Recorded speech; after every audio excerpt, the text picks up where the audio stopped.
नमस्कार दोस्तों, target with PS Parihar channel में आपका स्वागत है। आइए शुरू करते हैं और देख लेते हैं कि आज के समाचार पत्रों में विद्यार्थी जीवन से संबंधित कौन कौन सी सूचनाएं हैं। आगे बढ़ने से पहले एक सूचना उन छात्रों के लिए है जो छात्र इलाहाबाद हाई कोर्ट की भर्ती ग्रुप सी और ग्रुप डी की तैयारी कर रहे हैं। वे सभी अभ्यर्थी चक्षु प्रकाशन की इस बेस्ट बुक को ले सकते हैं, जिसे आप लोग यहाँ पर देख रहे हैं। ये काफ़ी अच्छी पुस्तक है। पिछले दिनों इलाहाबाद हाई कोर्ट से एक भर्ती आई थी, stenographer grade 3 junior assistant paid apprentice driver tubewell operator technician. इसकी ये काफ़ी अच्छी पुस्तक है।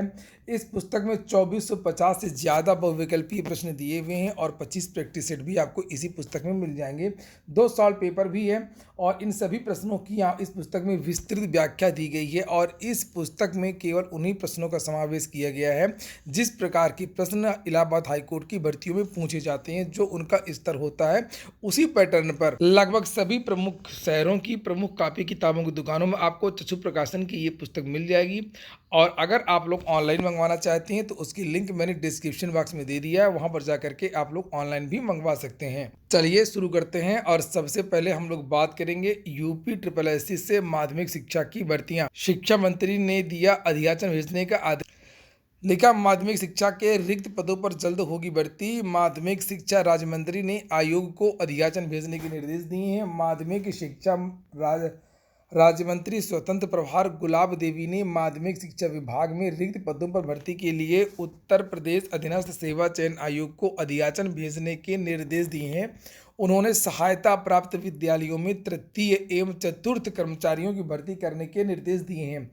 तो जो एडेड माध्यमिक विद्यालय होते हैं और राजकीय माध्यमिक विद्यालय होते हैं या जीआईसी इत्यादि, इन सभी विद्यालयों में बाबुओं की भर्ती और अन्य पदों पर जो भर्तियां हैं और चूंकि समूह का की जो भी भर्तियां हैं वो यूपी SSSC से होती हैं, इसके लिए आदेश दिए गए हैं कि जल्द से जल्द जो अधियाचन हो यूपी SSSC भेजा जाए। वहीं पर नियुक्ति के लिए डिप्टी सीएम से मिले चयनित शिक्षक। बात हो रही है 6800 चयनित शिक्षकों की, जिनका मामला कोर्ट में चल रहा है। SC ST और OBC के ये छात्र हैं। आरक्षण की विसंगति को लेकर के मुख्यमंत्री से मिले थे और उनके निर्देश पर 6800 विद्यार्थियों की एक अतिरिक्त सूची जारी हुई थी, लेकिन फिर मामला कोर्ट में चला गया। कुछ का कहना था कि 6800 नहीं, कम से कम 18,000 पद आने चाहिए। यहीं से विवाद बढ़ गया और आज तक ये भर्ती लटकी हुई है। फिलहाल बात करते हैं मुख्यमंत्री को लिखा पत्र। युवा मंच के अध्यक्ष अनिल सिंह ने सीएम योगी को पत्र लिखा है। मांग की है कि प्रयागराज में सीएम प्रतियोगी छात्रों से मुलाकात करके उनकी समस्याओं का हल करें। चूंकि आज प्रयागराज आ रहे हैं मुख्यमंत्री, इस संबंध में जिलाधिकारी को भी पत्र दिया गया है और हालांकि प्रशासन की ओर से अभी सीएम से मुलाकात कराने का कोई आश्वासन नहीं दिया गया है। LT ग्रेड के लिए ज्ञापन सौंपा गया, जिसके बारे में मैंने कल दोपहर में वीडियो बनाया था। LT ग्रेड शिक्षक भर्ती के लिए सौंपा ज्ञापन। नीचे लिखा हुआ, LT ग्रेड शिक्षक और जीआईसी प्रवक्ता के पदों पर भर्ती की प्रक्रिया शीघ्र शुरू किए जाने की मांग को लेकर के प्रतियोगी छात्रों के एक प्रतिनिधिमंडल ने बुधवार को उत्तर प्रदेश लोक सेवा आयोग में ज्ञापन सौंपा। प्रतियोगी छात्र नेता शीतला प्रसाद ओझा के नेतृत्व में ज्ञापन देने पहुंचे प्रतियोगी छात्रों को आश्वस्त किया गया है कि बहुत ही जल्द समकक्ष अर्हता को लेकर के स्थिति स्पष्ट हो जाएगी और इसके बाद भर्ती का विज्ञापन जारी कर दिया जाएगा। आप लोगों को फिर से याद दिला दूं कि आजकल आप लोग वीडियो को शेयर नहीं कर रहे हैं और ना ही लाइक कर रहे हैं, तो इसलिए वीडियो को शेयर किया करिए। और जो भी छात्र हैं पहले से जुड़े हुए हैं तो वो लोग बिना कहे आप लोग तुरंत लाइक भी कर दिया करें और वीडियो को पूरा देखने की कोशिश किया करें। यहाँ पर लिखा, 797 सरकारी इंजीनियरिंग सीटों पर प्रवेश का आज और कल आखिरी मौका है। अब्दुल कलाम टेक्निकल यूनिवर्सिटी के संस्थानों में प्रवेश के लिए अंतिम चरण की काउंसलिंग बुधवार से प्रारंभ हो गई। प्रवेश के लिए छात्रों को यह अंतिम अवसर दिया जा रहा है। काउंसलिंग के लिए पंजीकरण करने की अंतिम तिथि 24 नवंबर निर्धारित की गई है। आवासीय निःशुल्क कोचिंग के लिए 30 तारीख तक आवेदन कर सकते हैं। SC ST और OBC के ऐसे छात्र जिनकी इनकम वार्षिक आय 6 लाख रुपए से कम है, वे अभ्यर्थी प्रयागराज, लखनऊ, हापुड़, वाराणसी, आगरा, गोरखपुर, अलीगढ़ इत्यादि में आवासीय निःशुल्क कोचिंग एवं भोजन की व्यवस्था उपलब्ध उत्तर प्रदेश सरकार के द्वारा। इसके लिए 18 दिसंबर को परीक्षा का आयोजन भी होगा, एक एंट्रेंस एग्जाम लिया जाएगा। उन्होंने बताया कि विद्यार्थी 30 नवंबर के पहले अपना आवेदन socialwelfare.up.upsdc.gov.in पर कर सकते हैं। आवेदन पत्र में किसी भी प्रकार की कठिनाई होने पर 26 21 65 066 नंबर पर जानकारी प्राप्त कर सकते। लोक सेवा आयोग की कुछ और सूचनाएं हैं, जैसे ACF-RFO के 16 पदों का अंतिम परिणाम कल जारी कर दिया गया। उत्तर प्रदेश लोक सेवा आयोग ने सहायक वन संरक्षक क्षेत्रीय वन अधिकारी परीक्षा 2021 का अंतिम चयन परिणाम बुधवार को जारी कर दिया। ACF-FRO के 16 पदों पर अभ्यर्थियों को चयनित घोषित किया गया है। ACF के एक पद पर अनारक्षित श्रेणी के मुमताज अहमद का चयन हुआ है। वहीं RFO के 15 पदों के रिजल्ट में अनारक्षित श्रेणी की स्नेहलता सिंह ने टॉप किया है। असिस्टेंट प्रोफेसर के पदों की संख्या बढ़कर के हुई 36 और अब जो टोटल पद हैं वो हो गए हैं 117, चूंकि कुल 100 और पदों का अधियाचन आया है। यहाँ पर लिखा हुआ है कि अशासकीय सहायता प्राप्त महाविद्यालयों में विज्ञापन संख्या 51 के तहत असिस्टेंट प्रोफेसर के 1000 से अधिक पदों पर भर्ती होगी, ये देखिए। और उत्तर प्रदेश उच्चतर शिक्षा सेवा आयोग को 36 नए पदों का अधियाचन मिला है और आयोग ने इन पदों को भर्ती में शामिल करने का निर्णय लिया है। तो जिसके लिए आवेदन लिए गए थे कुछ दिन पहले विज्ञापन संख्या 51 में, अब यहाँ पर कुल पद 1017 हो गए हैं। हालांकि परीक्षा की तारीख के बारे में भी नहीं बताया गया है।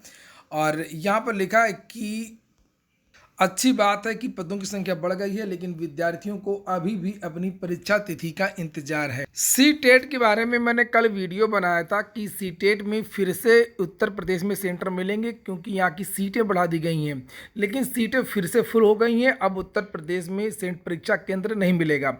यूपी में बढ़ी CTT की 26,000 सीटें फिर से फुल हो गई हैं। सभी 21 जिलों में सीटें बढ़ाई गई हैं। यहाँ पर उनके नाम भी लिखे हुए हैं, जहाँ पर आप लोग देख सकते हैं। और लिखा, हालांकि ऑनलाइन आवेदन की अंतिम तिथि गुरुवार से एक दिन पहले बढ़ाई गई। पहले यूपी के 21 जिलों में सीटेट के लिए कुल 5,02,748 अभ्यर्थियों की संख्या निर्धारित की गई थी। बुधवार को इसको बढ़ा करके 5,29,206 कर दिया गया। बढ़ाई गई सभी सीटें भी शाम 7 बजे तक फुल हो गईं। अब फिर से अभ्यर्थियों को पड़ोसी राज्यों मध्य प्रदेश, दिल्ली, राजस्थान का विकल्प भरना पड़ रहा है। उच्च प्राथमिक विद्यालयों में सीधी भर्ती क्यों नहीं होती है, क्यों केवल प्रमोशन के द्वारा भर्तियां की जाती हैं, इसको लेकर के जवाब तलब हुआ है। इलाहाबाद हाई कोर्ट में मामला था 29,334 शिक्षक भर्ती का और 14 दिसंबर तक की मोहलत दी गई है। इसके बारे में राज्य सरकार को जवाब देना है कि आखिरकार ये भर्ती क्यों बंद की गई हैं, सीधी भर्तियां। इलाहाबाद हाईकोर्ट ने राज्य सरकार से प्रदेश के परिषदीय उच्च प्राथमिक विद्यालयों में सहायक अध्यापकों के पद सीधी भर्ती से भरने को लेकर के शुरू की गई प्रक्रिया अचानक बंद कर देने पर जवाब मांगा है। यह आदेश न्यायमूर्ति आशुतोष श्रीवास्तव ने विपिन कुमार शर्मा व अन्य की याचिका पर सुनवाई करते हुए दिया है।